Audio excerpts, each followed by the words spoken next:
How did an American Airlines plane and a Black Hawk helicopter end up in a tragic crash while the plane was attempting to land on runway 33? In the videos ahead, we'll take a closer look at the final hours leading up to the crash, the confusion between the PAT-25 VIP military helicopter and the air traffic controller, and how the rescue operation is being carried out. More details all in the video ahead. The plane had departed from Wichita Dwight D. Eisenhower National Airport in Kansas earlier that evening. A PSA Airlines aircraft, operated under American Airlines and identified as Flight AA5342, collided midair with a military Black Hawk helicopter at approximately 9 p.m. on Wednesday, January 29, 2025. The tragic incident occurred as the plane was making its final approach toward Reagan Washington National Airport in Arlington, Virginia. American Airlines confirmed that 64 people were aboard the jet, 60 passengers and 4 crew members, while 3 soldiers were aboard the military helicopter. This plane's radio transponder stopped transmitting about 2,400 feet, which is around 730 meters short of the runway, roughly over the middle of the river. This has marked the first major U.S. commercial crash in more than 15 years. From an aerial perspective, it is evident that Flight AA5342 was approaching the airport from the south, descending over the scenic Potomac River. This area is known for its proximity to several iconic landmarks, such as the Pentagon, located nearby in Pentagon City.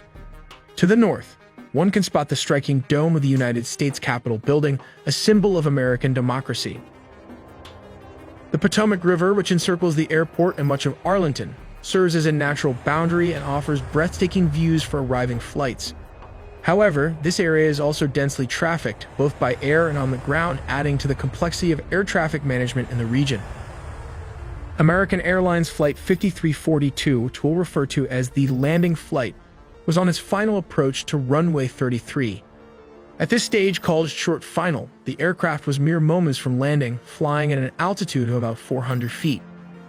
This is the most critical phase of landing, where every second counts and pilots are laser-focused on safely bringing the plane down. At the same time, an Army Black Hawk helicopter, identified as PAT-25, was reportedly on a possible training flight. It was flying perpendicular to the flight path of Flight 5342, following the course of the Potomac River. The Potomac River is a designated flight corridor for helicopters, and it's common to see aircraft like this operating in the area. The key difference between the two aircraft in this scenario was their operating rules. The Black Hawk helicopter, PAT-25, was flying under visual flight rules. This means it was required to rely on visual observation of its surroundings to avoid other aircraft. The landing Flight 5342 was operating under instrument flight rules, which give it priority over VFR flights in controlled airspace. This system assumes that VFR aircraft will actively maintain visual separation to avoid conflicts. Moments before the collision, the air traffic control tower at Ronald Reagan Washington National Airport called PAT-25 to confirm whether they had the other aircraft in sight. PAT-25 responded that they did. At first glance, this seems like an acknowledgement that they were aware of Flight 5342's presence and were taking steps to avoid it. However, it now seems likely that PAT-25 had mistakenly identified a different aircraft, possibly a departing flight from the same airport, and believed that was the other aircraft referred to by the tower. Tragically, PAT-25 may not have realized that Flight 5342 was descending directly into its path. This misidentification could have led to the Black Hawk failing to adjust its course in time to avoid a collision. Although I'm not a pilot, this is what appears to have happened based on the available information. It's a heartbreaking incident that raises questions about how such misunderstandings can occur and what safety measures can prevent them in the future. If you have more insight or expertise, please feel free to share your thoughts in the comments. The passenger plane broke into multiple pieces and sank several feet into the river. Meanwhile, the helicopter ended up landing upside down on the water. Regarding the rescue mission, the main challenge is access. The water they're working in is about 8 feet deep, which is roughly 2.5 meters. On top of that, the conditions are tough. There's strong wind, chunks of ice floating around, which obstructs rescue workers.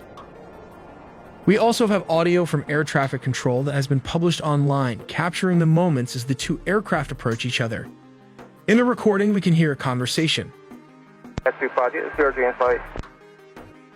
It appears to involve the air traffic controller, with P standing for priority air transport, the helicopter, and CRJ referring to the passenger plane. The response seems to come from a helicopter, but something goes terribly wrong. This club has an aircraft inside, Chris. The two aircraft continue to move closer to each other until they crash, and there was no response from the other side. This long-shot video, recorded by the Kennedy Center Cam, seems to show two aircraft, a helicopter and a commercial airliner colliding, creating a huge flash. If you take a close-up shot, you can clearly see the Black Hawk helicopter traveling at an alarmingly high speed directly towards the plane, a moment of impending danger captured in stark detail. According to reports, the situation unfolded due to apparent confusion on the part of the Black Hawk pilot. He was seemingly unaware of the presence of a second aircraft in the vicinity, which ultimately led to a critical misjudgment. When the flight controller radioed in, asking if the pilot had identified Flight 5342, the pilot confidently confirmed that he had visual contact. However, the plane he was referring to wasn't Flight 5342, it was a completely different aircraft flying above his position. This misidentification proved costly. The pilot, certain he was operating safely, continued his course. Tragically, he ended up flying directly into the path of an oncoming aircraft. The sequence of events highlights the immense complexity and risks of aviation, where even small communication errors or lapses in situational awareness can lead to dangerous, life-threatening outcomes. Let's take a look at a different case scenario of a Jeju Air Flight 2216. This South Korean airline was granted permission to land from the south on runway 1 northward. But control tower cautions against bird activity, so the aircraft made a slight deviation in flight path. The pilot declares Mayday after it hit a couple of birds, and it was instructed to make a go-around and land on runway 19 southward. It was at this moment the airplane encountered another problem with the landing gear, which did not open. Finally, the plane had to make a belly landing with what was supposedly a landing gear failure because it hit in the middle of the runway and crashed into the elevated localizer antenna and concrete, erupting into a huge fireball, while the tail section remained intact. Morning 8:57. A TC broadcasts a cautionary advisory about bird activity in the vicinity of the airport. 8:59. The pilot of Flight 7 C2216 reports a bird strike, declares an emergency with repeated. This is what he said: Mayday, Mayday, Mayday calls, and notifies a TC with the message: bird strike, go around. Just 1 minute after the bird strike at 9 o'clock. The flight initiates a go-around maneuver and requests authorization to land on runway 19, which requires an approach from the opposite end of the airport's single runway that is from the north to the south, which is not the actual landing procedure. Usually then land from the south to the north. 9:01 in the morning, a TC clears the aircraft to land on runway 19, 9:02 local time. The aircraft touches down on the runway approximately 1,200 meters, which translates to 3,940 feet from the threshold of the 2,800 meter. This is around 9,184-foot runway. 9:02 and 55 seconds later, the Airport Fire Rescue Unit completes the deployment of fire rescue equipment. 9:03 Flight 7 C2216 overshoots the runway and crashes into a hill-like structure beyond the runway's end, which later on we came to know that it hit the localizer antenna and its adjacent concrete embankment. And finally, we have a missile attack plane crash.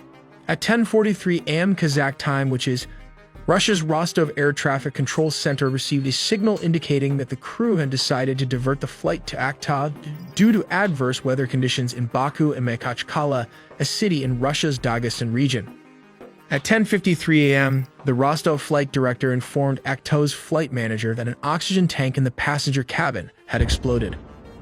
This explosion reportedly caused passengers to lose consciousness, prompting the crew to request immediate medical assistance upon landing. Emergency teams were swiftly mobilized at Aktau Airport in preparation for the aircraft's arrival. At 11:02 a.m., the pilots made contact with Aktau Airport's air traffic control tower. Despite their efforts, the crew faced significant challenges during their descent. They attempted to land twice but were unable to maintain altitude or stabilize the aircraft. Tragically, at 11:28 a.m., contact with the crew was lost, and moments later, the plane crashed to the ground. This means the plane was hit between 10:30 to 10:53 a.m. Kazakh time by the Russian anti-air defense system. In this scenario, the plane is flying at a significantly higher altitude, rendering the cannons ineffective. Consequently, the system opts to deploy a missile as the optimal weapon for engagement. The missile is launched vertically from its sealed canister. It uses its advanced onboard guidance system to navigate with precision towards the designated target.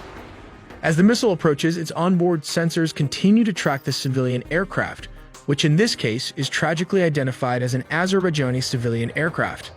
The missile carries a 25-kilogram high-explosive warhead. Upon reaching the target, the warhead detonates, releasing an intense explosion. The explosion occurs near the side of the aircraft, causing catastrophic damage to its tail section. The resulting shrapnel penetrates the fuselage, inflicting severe internal structural damage. This devastating impact destabilizes the aircraft, leading to an uncontrollable descent.